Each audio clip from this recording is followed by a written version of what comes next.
हाँ जी, तो ज़रा स्टूडेंट्स ये आपका एग्जांपल 4.7 का बी पार्ट है जो मैंने आपसे कहा था। डी जूस हम स्टार्ट कर रहे हैं। ये मैंने उसका जो मेजर सर्किट है वो ड्रा कर लिया, इक्विवेलेंट सर्किट वाला, ठीक है।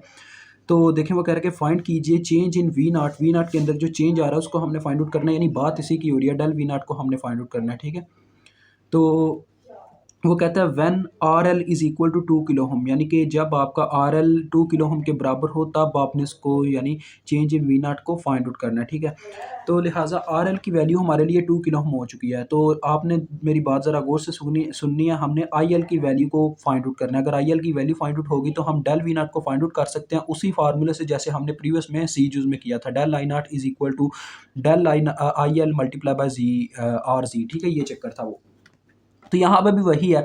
अब आप सभी जानते हैं यार, हमने ये चीज़ स्टडी की हुई है, ये असल में ज़ीनर डायोड का मॉडल है, ठीक है। ज़ीनर डायोड के अक्रॉस आपको याद है कि हमें कितने वोल्टेज दिए गए हैं, प्लस, यानी होल इसकी बात करूँ तो इस होल वायर के जो हमारे पास वोल्टेज है वो है 6.8 वोल्ट, ठीक है।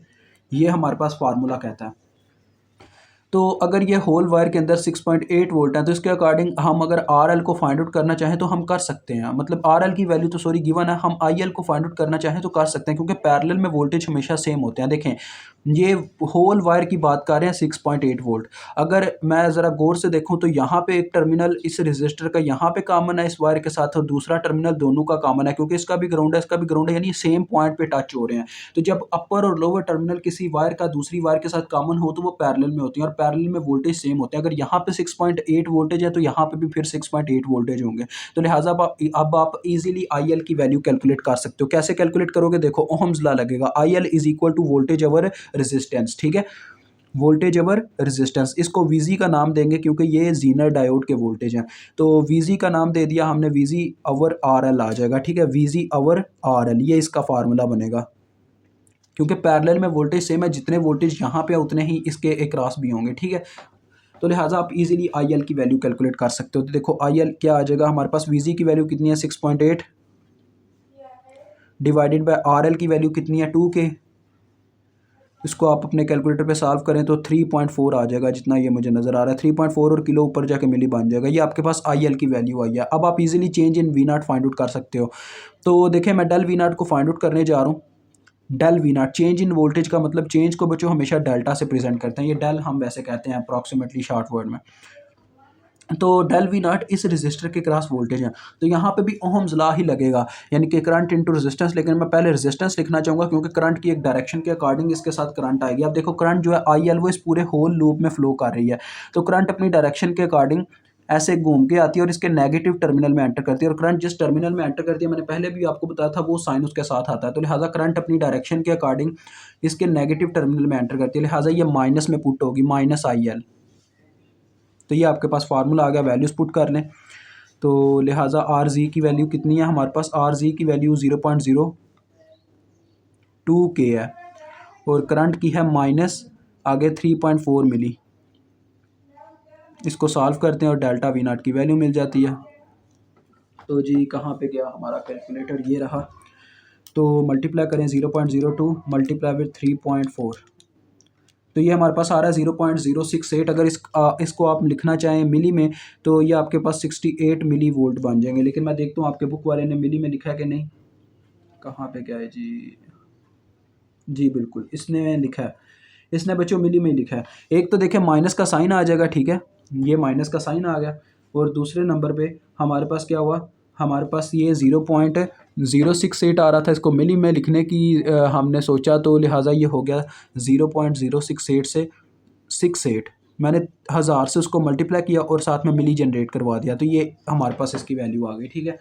अब इसके बाद जो हमारे पास पार्ट आता है डी के बाद आ जाता है ई पार्ट। ई पार्ट को आप देखते हैं वो कैसे वर्क करता है। ई पार्ट में यानी हमसे क्या पूछा गया है।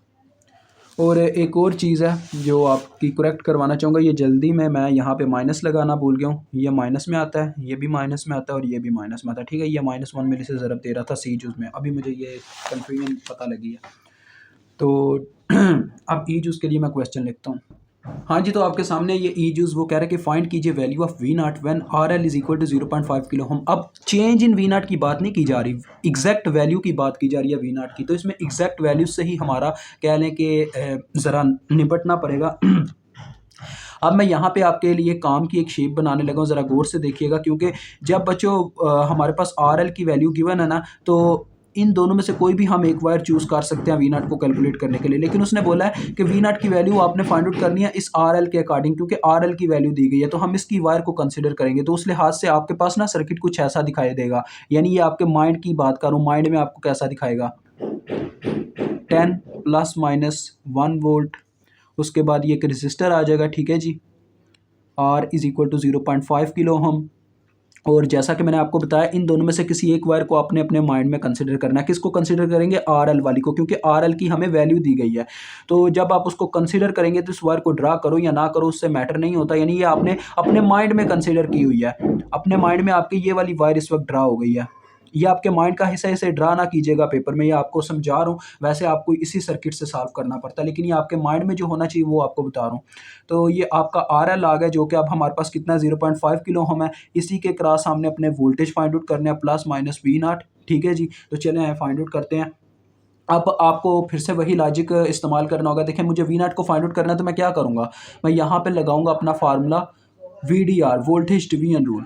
तो एक रेजिस्टर के क्रॉस अगर आप वोल्टेज डिवीजन रूल के थ्रू वोल्टेज फाइंड आउट कर रहे हैं, तो उसका क्या फार्मूला होता है, उसकी अपनी रेजिस्टेंस को ऊपर रखो, बटे में रखो टोटल रेजिस्टेंस, यानी कि उसकी रेजिस्टेंस प्लस सर्किट के अंदर जितनी रेजिस्टेंस मौजूद है, इसके अलावा कौन सी रेजिस्टेंस है, आर है, मल्टीप्लाई करवा दो सप्लाइड वोल्टेज के साथ। सप्लाइड वोल्टेज बच्चों कौन से हैं, वी पॉजिटिव हैं। हम इनका चेंज ऐड नहीं करेंगे बीच में, हम ओरिजिनल पार्ट रखेंगे, बिकॉज हम चेंज मालूम नहीं कर रहे, हम रियल पार्ट वी नॉट मालूम कर रहे हैं। लिहाजा इसको डेल्टा वी प्लस से नहीं मल्टीप्लाई दी जाएगी, इसको सिर्फ वी प्लस से ज़रब दी जाएगी। तो इसके अकॉर्डिंग इसको अगर सॉल्व करें तो देखें, इसकी वैल्यू भी 0.5 के है, नीचे दोनों की वैल्यू भी 0.5 के, यानी सेम वैल्यू है, क्योंकि इसकी वैल्यू भी 0.5 की, इसकी वैल्यू भी 0.5 के मैंने पुट कर दी, ठीक है। मल्टीप्लाई बाय वी पॉजिटिव, तो यहाँ पे 10 सिर्फ पुट होगा, क्योंकि बाकी उसका चेंज है। तो ये आपको बताता है, चलो ये हमारे पास क्या बन रहा है, ऊपर 0.5 है और नीचे आप इसको करते हैं यार, कितना बनता है 0.5 डिवाइडेड बाई नीचे 1 बन जाएगा, यानी वो तो कैंसिल आउट हो गया, मल्टीप्लाई बाय अपने पास 10, तो ये आता है 5 जी बच्चों, ये आपके पास 5 वोल्ट आते हैं, ठीक है। तो लिहाजा ये 5 वोल्ट आ गया और ये भी हमारा सॉल्व हो गया। आप इसकी लास्ट एंड फाइनल एफ जो उसको सॉल्व करते हैं और फिर कहते हैं अपने क्वेश्चन को टाटा बाय बाय, ठीक है। तो देखते हैं अपनी फाइनल जुज में क्या है। हाँ जी, तो स्टूडेंट्स आपके सामने वो कह रहे हैं what is the minimum value of R L, यानी कि लोड की वो कौन सी मिनिमम वैल्यू है जिस पर हमारा जो डायोड है still operates in the breakdown region, यानी कि हमारा डायोड जो है वो ऑपरेट कर रहा हो ब्रेक डाउन रीजन के अंदर, ठीक है। ब्रेक डाउन रीजन के अंदर यानी कि वो बाउंड्री की बात कर रहा है, हमने उस पॉइंट की बतानी है जिसके यानी कि ब्रेक डाउन रीजन के अप्रॉक्सीमेटली वो एंटर कर चुका है, लेकिन फिर भी अभी वर्क कर रहा है, यानी कि इस कंडीशन में है कि थोड़ा बहुत वर्क कर रहा है। ये बच्चों पता है क्या है, ये असल में ना कंडीशन काफ़ी सिंपल है। देखिए इन्होंने बताया हुआ है, ये 2 पॉइंट्स यहाँ पे बयान हुए हैं इसकी मतलब कि इनपुट में, V positive is equal to 10 plus minus 1। इसका पता क्या मतलब है, ये 9 से लेके 11 तक के वोल्टेज बता रहा है, ठीक है। इसमें प्लस करो तो 11 बनता है, माइनस करो तो 9 बनता है। 9 असल में वो पॉइंट है अपना जो ब्रेक डाउन रीजन के पास है, और जो 11 है वो वाला पॉइंट है जो अपना मतलब कि वो पॉइंट है जहाँ पे जाके मतलब कि ये अपना जो क्या नाम इसको यार क्या कहते हैं, डायोड है, वो ओवरशूट करवा देता है वोल्टेज को, ठीक है जी। ये वो वाला पॉइंट है 11। तो अभी हम ब्रेक डाउन रीजन की बात करें तो हम क्या लेंगे, 9 को लेंगे, 9 वोल्टेज कंसीडर करेंगे, ठीक है जी। तो हम यहाँ पे 9 वोल्टेज कंसीडर करेंगे। और दूसरे नंबर पे जो बात है, अब हमने मालूम क्या करना है, हमने आर एल की वैल्यू को मालूम करना है। आर एल की वैल्यू मालूम करना इतना मुश्किल काम नहीं है, आपको इंशाल्लाह ईजी लगेगा। आर एल की वैल्यू मालूम करने के लिए मुझे एक तो वी नॉट की वैल्यू चाहिए और एक आई एल की वैल्यू चाहिए, ठीक है। ये 2 वैल्यूज़ अगर मुझे मिल जाती हैं तो आर एल को मालूम करना इतना मुश्किल काम नहीं है। आई एल को अब कैसे मैं मालूम कर सकता हूँ, देखें आई एल जो करंट थी, आपने यहाँ पे देखा आई एल जो हमारे पास करंट थी वो 2 हिस्सों से मिलकर बनी थी, यानी यहाँ से एक टोटल करंट आ रही थी जिसका नाम था आई, जिसको हमने आई जी का नाम भी दे दिया था प्रीवियस टाइम। तो ये टोटल करंट थी, लेकिन इसको IZ1 कह लो यार, IZ1 थोड़ा ठीक रहेगा। और फिर यहाँ पे आके ये 2 हिस्सों में तकसीम होती है, कुछ करंट इधर को जाता है, कुछ करंट उधर को जाता है। तो यहाँ पे जो करंट जाता है उसका नाम हम रख लेते हैं IZ2, ठीक है। ये आपने ऐसे रख के दिखाने हैं वहाँ पे अपने मतलब कि जब कर रहे होंगे। तो उसको हमने IC2, ये आपने एक दफ़ा शेप उसके साथ एक दफ़ा फिर से बनानी है और इस तरह से नाम दे देने हैं वर्ड्स के अंदर करंट्स को, ठीक है। अब मैं अगर IL को फाइंड आउट करना चाहता हूँ तो टोटल करंट ये है, मिनिमम करंट ये है। तो IL को मालूम करने का क्या फार्मूला होगा, आपको पता है वो फार्मूला कुछ इस तरह से होगा, जैसे ये एक नोड है यार, चलो नोड के अकॉर्डिंग आपको KCL के अकॉर्डिंग समझा देता हूँ। ये हमारे पास एक नोड है जहाँ पे कई चीज़ों की वायर अटैच है, तीन मतलब कि चीज़ों की, दो रजिस्टर और एक वोल्टेज सोर्स की। तो लिहाजा आप सभी जानते हो जब ऐसा होता है तो एक नोड बनता है और एक नोड के ऊपर अगर KCL लगाएं तो KCL कहता है the sum of entering currents is equal to sum of leaving currents, यानी कि उस नोड में से जितनी करंट एंटर हो रही है उसको एक साइड पर, जितनी करंट लीव हो रही है उसको एक साइड पे, उनका सम। तो एक ही करंट इसके अंदर एंटर कर रही है, बाकी दोनों लीव कर रही है, तो हमारे पास इसकी इक्वेशन आ जाएगी IZ1 is equal to IL plus IZ2। तो मुझे इक्वेशन बनानी है किसके लिए, IL के लिए। तो IL की इक्वेशन बन जाएगी, देखें IL इधर ही रह गया, IZ2 उधर जाके माइनस हो गया, तो आपके पास इक्वेशन आ गई IZ1 माइनस IZ2। अब आपको इनकी वैल्यूज़ मालूम करनी होंगी, IZ1 की और IZ2 की, क्योंकि अब ये डिफरेंट हो चुकी हैं। अब बच्चों ये वो इक्वेशंस मतलब कि अब इनकी वो वैल्यू नहीं रही जो स्टार्टिंग में थी, क्योंकि अब हम बात कर रहे हैं ब्रेकडाउन रीजन में। ब्रेकडाउन रीजन में आके फिर हमें इन चीज़ों को इग्नोर करना पड़ता है, ठीक है। ये चीज़ें आपको अंडर एस्टिमेट करनी पड़ेंगी अब। तो अब देखें मुझे IL की वैल्यू कंसीडर करनी होगी, यानी IL की वैल्यू मालूम करनी होगी। और RL के लिए मैं बताता चलूँ, इसके जो V0 वोल्टेज होंगे ना वो अब VZ0 के इक्वल हो जाएंगे। उसकी रीज़न सिंपल सी ये है, क्योंकि उसमें अब RZ कुछ भी नहीं कर सकता, क्योंकि जब ये ब्रेकडाउन रीजन में होता है तो RZ जो रजिस्टर है वो कह लें कि वर्कआउट नहीं कर पा रहा होता, इसके वोल्टेज यानी इसके अंदर कंसिडर नहीं करवाए जाते डेल्टा V0, यानी कि इसमें कोई, यानी आप देख सकते हैं चेंज नहीं है, ठीक है। यानी इसमें कोई चेंज नहीं है, तो चेंज को कंसिडर नहीं किया जाएगा, ठीक है। यानी कि जैसे वहाँ पे आपने चेंज कंसिडर किया तो यार सिंपल बताता हूँ, देखो VZ0 है ना, यहाँ पे एक वोल्टेज सोर्स लगा तो यही वोल्टेज इस तरफ जाएंगे, वो कैसे, देखें वहाँ पे तो हुआ -1, इसमें से कुछ माइनस ही नहीं कर सकते क्योंकि इसकी वैल्यू फिक्स है। डेट्स वाई 6.7 वोल्ट हमारे पास V0 के इक्वल होंगे, तो आप यहाँ पे मेंशन कर देंगे V0 is equal to VZ0 which is equal to 6.7 volt in this condition which is breakdown region, ठीक है। ये भी आपको मिल गए। अब आपको RL की वैल्यू मालूम करने के लिए IL की वैल्यू फाइंड आउट करनी है। तो IL की वैल्यू कैसे फाइंड आउट कर सकते हैं, अब ये बहुत ही बड़ा क्वेश्चन होता है जैसे हमारे लिए, लेकिन इतना बड़ा है नहीं जितना आपने कंसिडर किया हुआ। ये बहुत ही एक छोटा सा जवाब है इस चीज़ का। सबसे पहले नंबर पे तो मुझे IZ1 को कैलकुलेट करना होगा, ठीक है। IZ1 आप कैसे कैलकुलेट कर सकते हैं, तो IZ1 को कैलकुलेट करने के लिए काफ़ी सिंपल सी मेरे पास आंसर है आपके लिए। जैसा कि मैंने बताया, अभी मैं आपके लिए ना ये सर्किट ड्रा कर सकता हूँ, लेकिन मेरा दिल नहीं कर रहा यार, सर्किट ऐसे ड्रा करके टाइम वेस्ट करने वाली बात है। चलें यार, मैं आपके लिए सर्किट भी ड्रा कर ही देता हूँ, लेकिन आपको याद होगा उन्होंने शुरू में हमें करंट की वैल्यू दी थी, ये मैं आपको दिखाने लगा हूँ।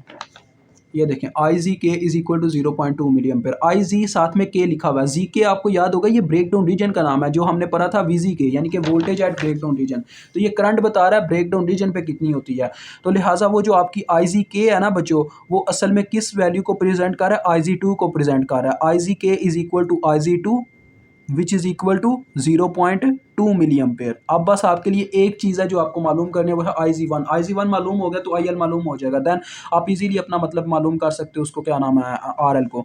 तो देखो अब मैं उस कंडीशन के अकॉर्डिंग सर्किट ड्रा करने लगा हूँ।